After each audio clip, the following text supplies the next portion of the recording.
Hi everyone, welcome to my Tune In Tuesdays series. Today's topic is anxiety and stress. In this video, I will first speak generally about anxiety and stress, and then I will share 3 tips that I have found to be very helpful in coping with these emotions. After that, I will share how sacred sound can be used to help us shift into a more harmonious state, and wrap it up with 3 specific sound techniques that you can easily integrate into your life to help ease and counteract stress. My goal is that these tools will support your resiliency while dealing with the emotions of anxiety and stress in your daily interactions. So if you're new to my channel, my name is Kathryn Wiese. I'm a classically trained musician, certified music teacher, and primarily a sacred sound therapist. I have a passion for research and the science behind sound healing. I'm also an energy practitioner working with multiple modalities, and I'm certified both in Usui Reiki and Reiki Tumo, Theta Healing, and Matrix Energetics. My goal is to support people like you around the planet in living joyfully and obtaining optimal health. So before we dive in, let me preface this talk by saying I'm not a medical doctor, and I'm not making any medical claims in this talk. I'm not intending to give any medical advice or recommendations for you personally. Those decisions are your own, based on what you feel is right for you, and are made according to your healthcare needs and what's recommended by the healthcare professionals with whom you consult.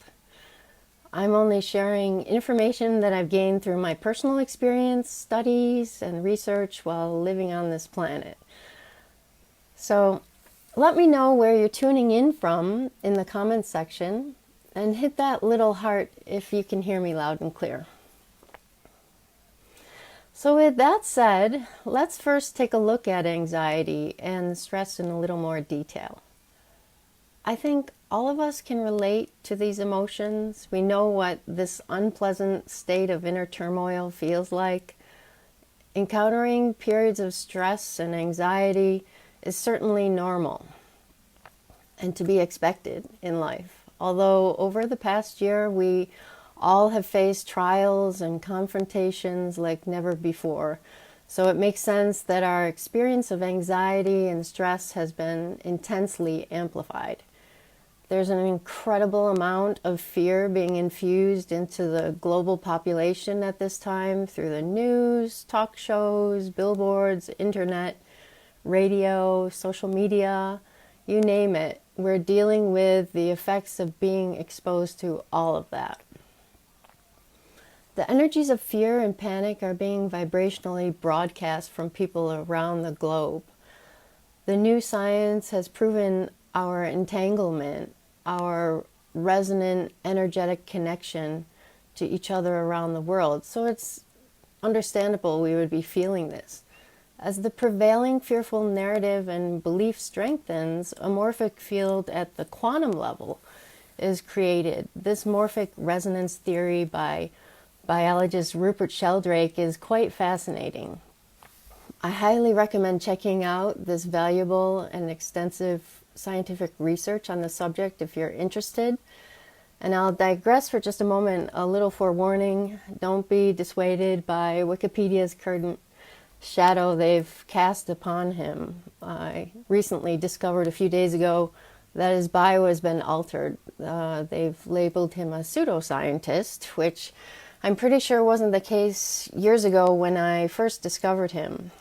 I was really quite shocked, and seems to be happening more and more. So I'd recommend going directly to his website, which is sheldrake.org, to find out more information. You can find a link below in the description of this video. So we add all the stress from these surreal, unprecedented current events, the scenes being played out before us, on top of the typical everyday stressors in life, and it all can be just simply too much. If you're sensitive to the energies, then this past year may have been quite challenging to maintain your center and sense of inner peace. In addition, the ability to keep a clear, strong boundary between your own energy field and what's not yours may also have been tested. It certainly was for me. Anxiety can be boiled down essentially to fear. It is the body's natural response to stress. Sometimes what we fear is vague and unknown. Sometimes it's actually fear of the unknown. And often we know exactly why we feel anxious, but we have difficulty coping with it. When diving a little deeper, we have a feeling of losing control or a fear of imminent harm or potentially death. Certain situations or conditions can trigger our fears.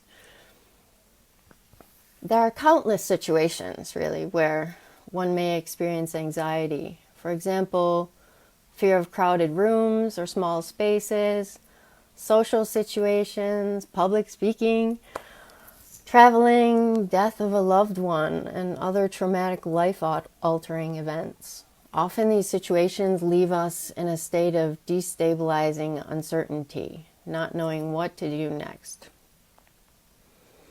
Anxiety can impair our rational thought processes, our ability to discern and make use of our good sense. Making decisions doesn't come easily when under stress and anxiety. Our behavior and actions are affected. We react differently than we would when not under the influence of fear. You may have witnessed this in your own personal life. Fears and anxiety put us into a state of fight or flight. As we feel the fear and we focus upon what we're afraid of, the sensations build within us. The more we feel it, think about it, and interact with this triggering situation, the more the fear intensifies. That emotion and those sensations we encounter can amplify so much so that our anxiety spirals seemingly out of control until there's complete overwhelm. So, excuse me for a moment. Speaking of fear, I'm just going to take a little sip of water.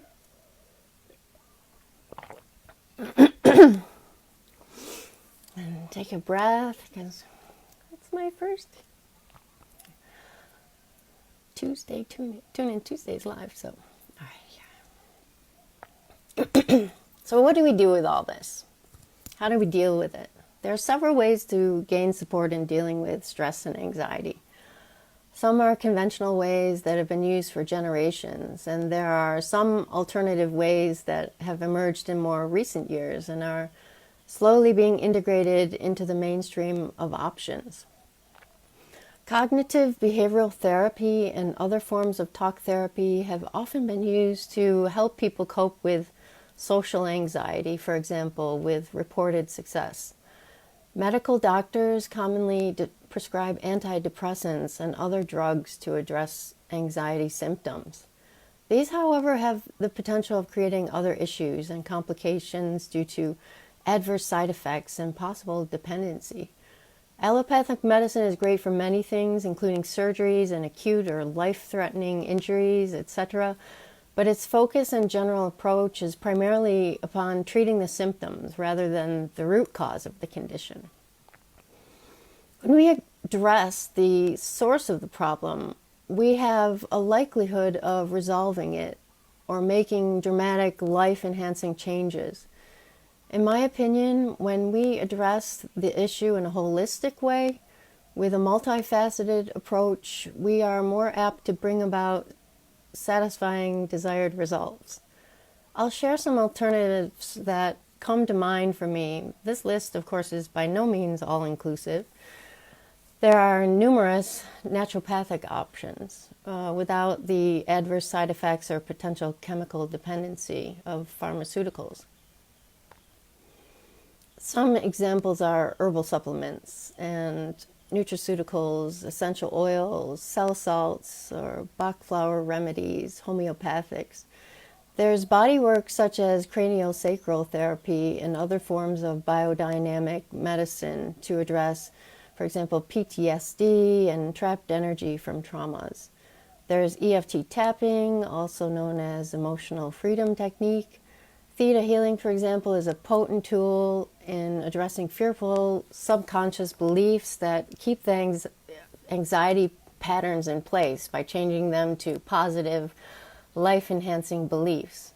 Breathwork and physical exercise, dance, yoga, tai chi, qigong, all support us in alleviating stress. And of course, my area of expertise, music and sacred sound, can be one of those facets to tap into support in healing and transformation. So what are techniques that can help? I have 3 simple tips that I have found helpful in bringing about relief. The first tip is tuning in to our mind through questioning techniques. The second tip is tuning into the breath and utilizing simple breathing techniques. And my third tip is tuning in to transformation through positive affirmation. So, tip number 1, our thoughts can feed the fears. So we certainly can use questioning techniques to become aware of our thoughts and redirect our attention to something that brings us a sense of security and trust, and furthermore, what the emotion of anxiety is revealing to us. We can ask if the fear that we're feeling is truly ours.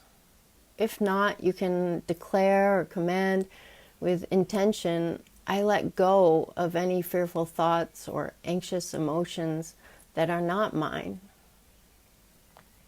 After making the statement, you can visualize being rinsed off and cleared inside out with pure white light. You'll usually experience a release and a sense of relief if you picked up someone else's emotional energy or projected thought forms.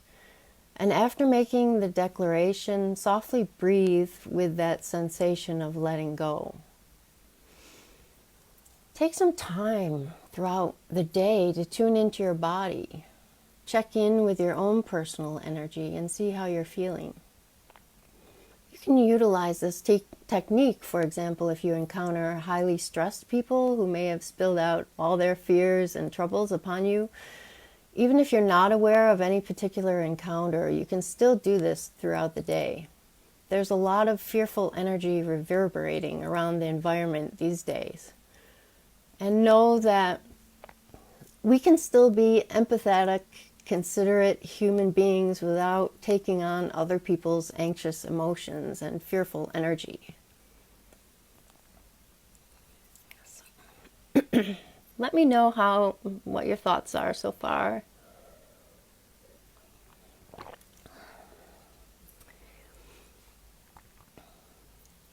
Another question we might ask is, am I in imminent danger? If your answer is yes, obviously you'd act accordingly, right? Thank goodness for a fight or flight response in that case. But likely with our daily anxieties, the answer is no. So reaffirming that you're safe in the present moment, that all is well in the now, statements like that can help calm our autonomic nervous system and bring us out of the hyper-alert sympathetic response and into more of a coherent and harmonious parasympathetic state. Often we find ourselves getting tripped up and relaunched and launched again into the state of fear and anxiety when we are jumping ahead and thinking about the future. We start formulating all kinds of potential scenarios. Many of them are only that, thought forms, potential, imagined outcomes. In truth, nothing actually to fear in the present moment, now reality. So if we can bring ourselves back to the present moment when the fear pops up, then that can usually be really helpful. There are 2 books that I highly recommend reading. Eckhart Tolle's The Power of Now is truly enlightening and has helped me so much. He helps us identify the true among the false noise in the mind, the truth among the false noise. It's really, truly an enlightening book. And also, The 5-Second Rule by Mel Robbins. The author explains how she cured herself from 2 decades of anxiety with a simple technique. Let's get to tip number 2. My second approach in coping with stress and anxiety is through the breath, something that is readily available to us in any given moment. We can utilize the power of our breath. Our breath is something that we can control. It is linked to all our body systems. So when we dial down our breathing, we are directly affecting our heart rate, altering our brain waves, calming the central nervous system, which affects our digestion and the endocrine system, which in turn releases hormones that counteract our stress levels, and so on. There's a ripple effect throughout the body, throughout all the body systems. As one of my teachers, Masami Covey, had said, that anxiety means to choke, being unable to breathe. She further described anxiety as a twisted rope and suggested that what we really need to do is to unravel, because we are already tightly wound in the anxious state. This relationship that she made between anxiety and constriction, tension, choking, being unable to breathe is palpable. You can feel it when I say those words, right? Masami points out that people often think of pranayama and yoga as a way to help one relax. However, Masami explained that techniques such as the Mula Bandha root lock, which combine the breath with tightening muscles at the perineum, add more contraction, actually. I found this relatable in my limited experience of yogic breathing. So I wanted to share her perspective and her softer approach with you. I'm just going to have another sip of water and just calm my excitement down a bit too. So, the breath is certainly one of the keys to helping us relax and reduce anxiety. As a starting point, though, we can simply give our breathing patterns more attention throughout the day. By routinely tuning into our breath and following it for several cycles, we begin to notice how we're breathing and how we're holding the breath. And in consequence, the tension that is created by holding the breath, we can feel that too. We can notice that too. Perhaps we may notice that our breath is shallow and mainly in the upper chest.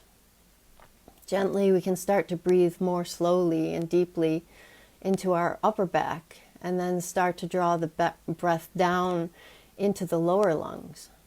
Gradually, we can expand further by deepening the breath into the abdomen and pelvis, and even further out, imagining the whole body breathing with each breath. We can anchor our attention within our body through the breath and use our breath to push back on sensations felt within the body.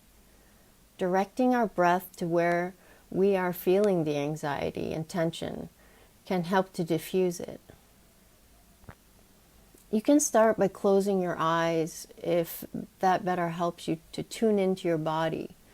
Do a little scan of your body to see if there are any areas where you feel tension or constriction. Then use your mind to direct your breath to that tense area, which may need a little bit of energetic support to help release. Slowly and gently intend with your breath to create space and ease in that part of the body. That kind of loving attention with intention can do wonders. Well, let's try it together just briefly. I'll talk you through the process. So you can sit comfortably or lie down. It doesn't matter, just as long as you still the body and the body comes at rest. So close your eyes if you feel the need and tune into your body. Simply notice where you may be holding tension.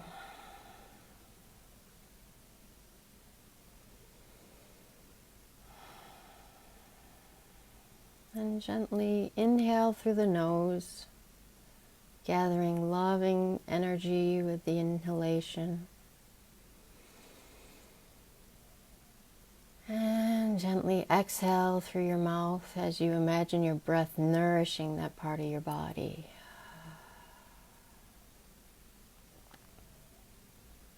And do that for a few rounds until you feel a difference and a shift.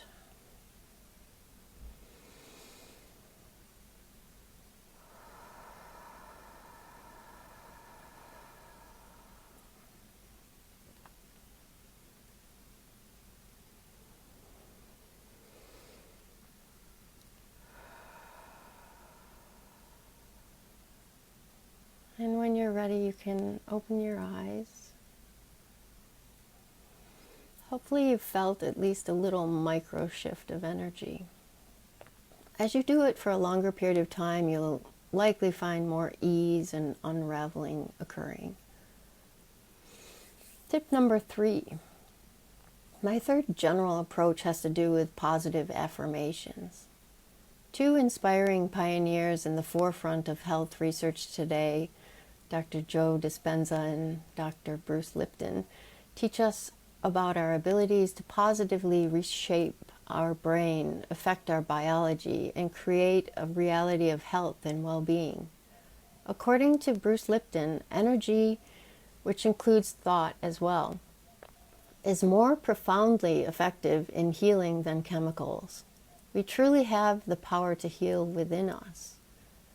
Positive affirmations such as all is well, I am safe, everything always works out for me, the universe has my back, or whatever combination of supportive words is right for you are very potent. This self-consoling and reassurance helps calm us and bring us a sense of safety. We can parent ourselves in this way. Often it can be a fear from a childhood event that's triggered again in an adult situation. Tending to that child that still remains within us is powerful healing.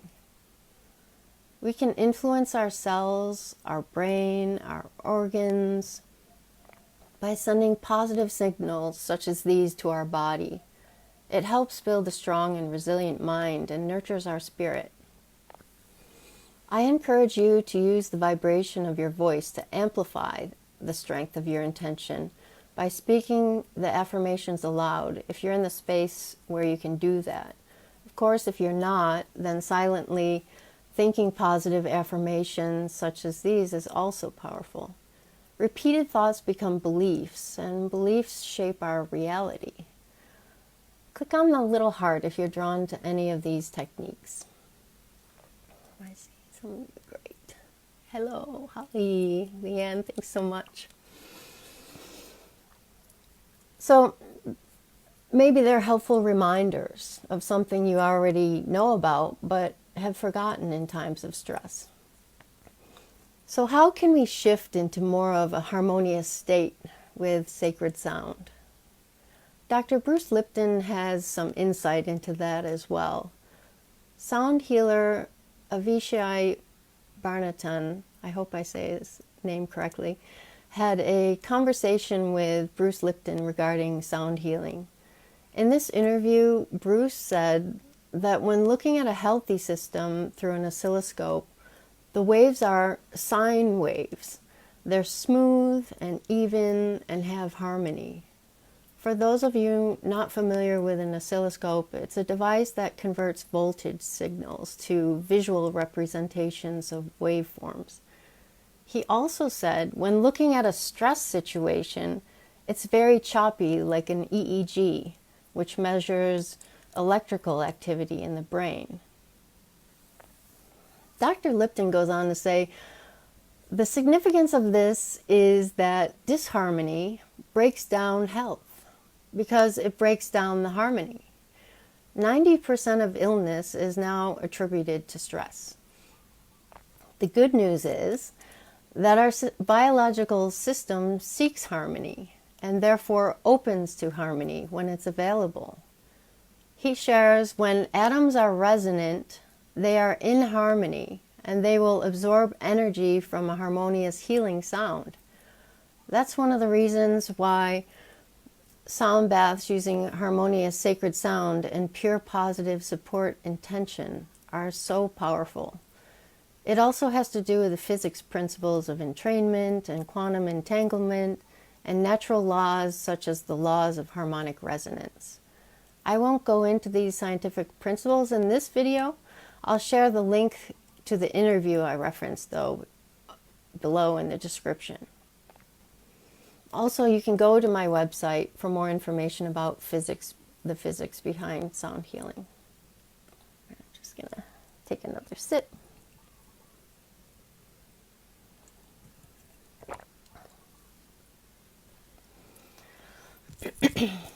So, sacred sound shifts us into a parasympathetic state by activating the vagus nerve. The vagus nerve is the longest cranial nerve that runs through our body and connects to major organs and tissue. The vagus nerve is connected to the gut and linked to the stress response. The parasympathetic response is where our breathing slows down and therefore our heart rate and brainwaves slow down and harmonize into a more coherent state. Levels of stress response hormones like cortisol and adrenaline are reduced and feel-good chemicals like serotonin are released. When our brainwaves slow down from the active thinking, beta state, to the alpha state, we shift into a more relaxed way of being. This is also accessible when we are meditating or doing Tai Chi or other types of peaceful activities. This is very soothing and balancing for the body systems. And as we drop into a theta brainwave state, we have access to more of our healing potential. Our body is calm and at rest in this state. In theta, we can more easily tune in to higher states of consciousness and our intuition, our internal guidance system. While in the theta brainwave state, our bodies can recharge and regenerate. Tension and blockages can more easily release. Our adrenals, which have become taxed with prolonged stress, can reset. This is the brainwave state where seemingly miraculous healing can take place.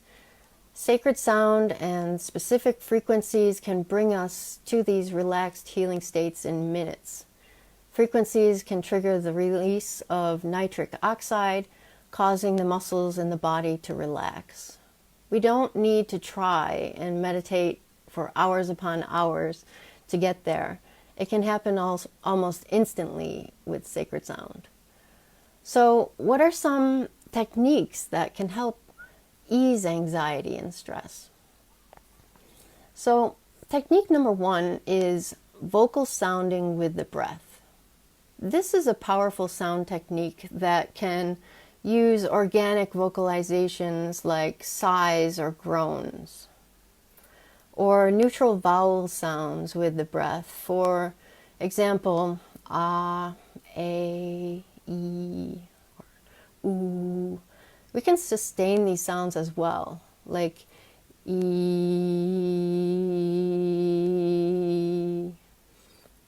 By directing these sounds to areas in the body where you feel the tension and anxiety, you can actually help break up the fearful energy.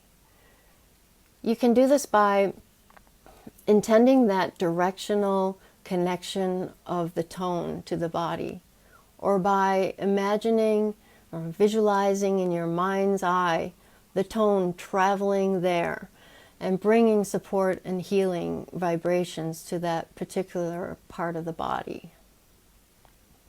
You can even do this with a humming sound.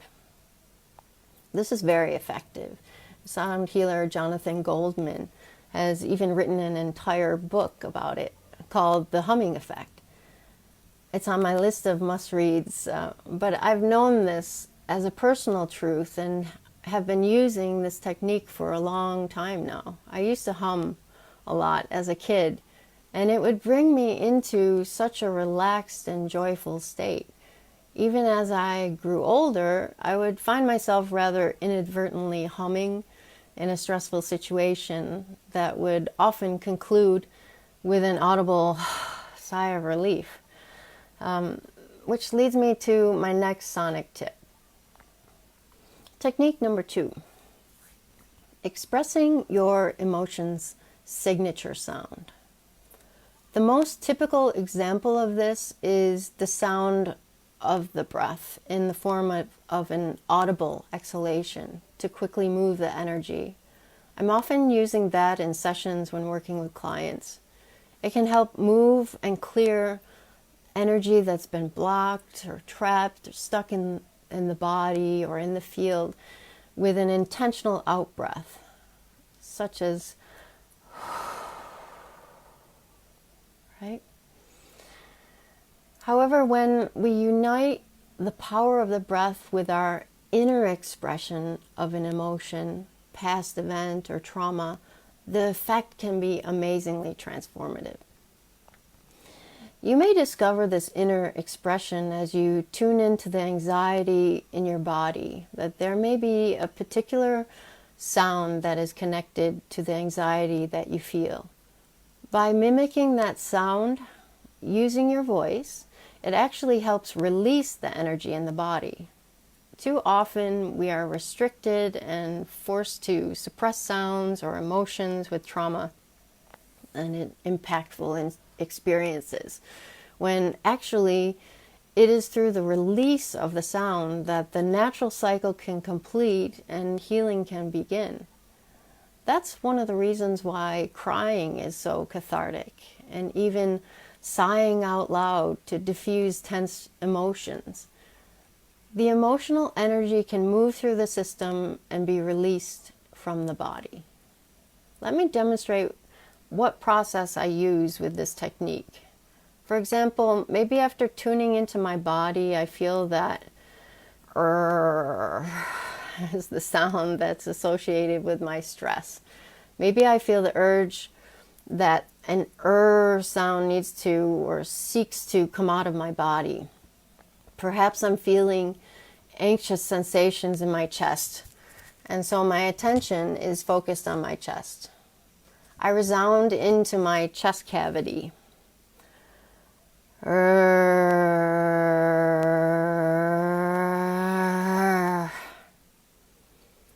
And I would continue to sound whatever's coming up until I feel that it's enough and that the energy in my body has shifted. That first sound can also evolve into other sounds. It's not necessarily just one sound. If that happens, just go with it, regardless of any self-judgment of how it sounds. Don't let your inner critic stop you. Whatever that sound may be, give it a voice, give it an escape route out of the body. It's not only beneficial to freely express ourselves, but by releasing that stress and anxiety, we are preventing the emotion from settling in and solidifying. After it hangs out in the body over time, it can potentially present itself in the form of illness or unwanted health conditions down the road. Another way of looking at this technique is the sound that you make has a signature characteristic vibration that resonates with that anxious energy and kind of puts a tractor beam on it for all you Star Trek fans. It latches onto it. And by giving the intention and forward motion with the breath, and of course the sound has motion as well, so the sound boosts that forward motion. It transports that emotional energy out of the body, riding on that current, on that energy wave that is our breath. The sound becomes the vehicle in this case. Sound is a carrier wave of energy and information. And finally, the third sound technique is listening to music that is tuned to the frequency of 528 hertz, or actually A equaling 440 hertz. This tuning fork sounds 528 to give you an idea of what the frequency sounds like. So here's my tuning fork, and I'm just going to play it for you.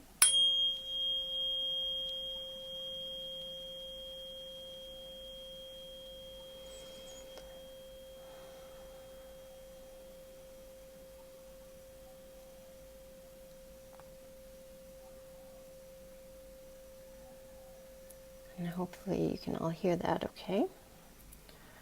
And even just by hearing that, I can feel my body relax, and I can feel that tension just like melt away.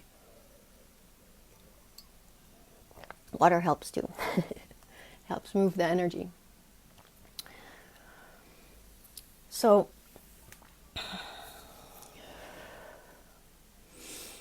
just remember to keep taking those breaths even as you're listening. And 528 hertz means that the music actually sounds slightly higher than what we're used to hearing in the Western world of music. This most probably won't be noticeably different to your Western tuned ear, but more likely the subtlety will be felt in terms of releasing stress, relieving stress. Pop music, orchestras, and most musical groups that we hear today tune to the standard of A440. A equals 440 hertz. This has been the norm since 1939, when a British international conference in London had recommended to set 440 as the standard concert pitch to tune orchestral instruments to A, or La for my European friends.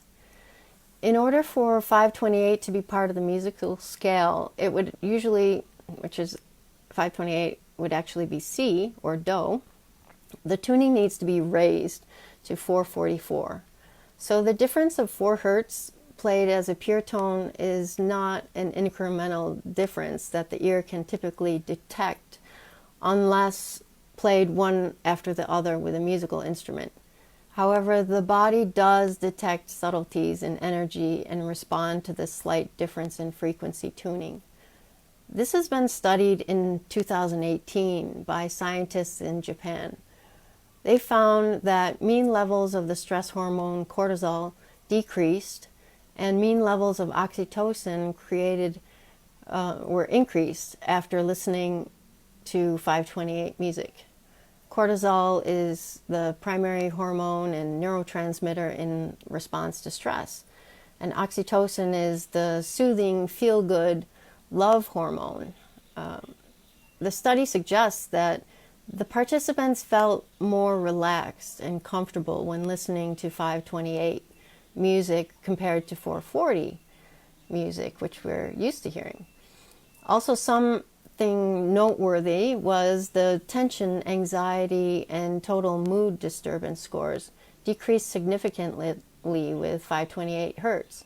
However, there was no significant difference in any of these test scores for 440 hertz music, and actually anger, hostility slightly increased and friendliness decreased.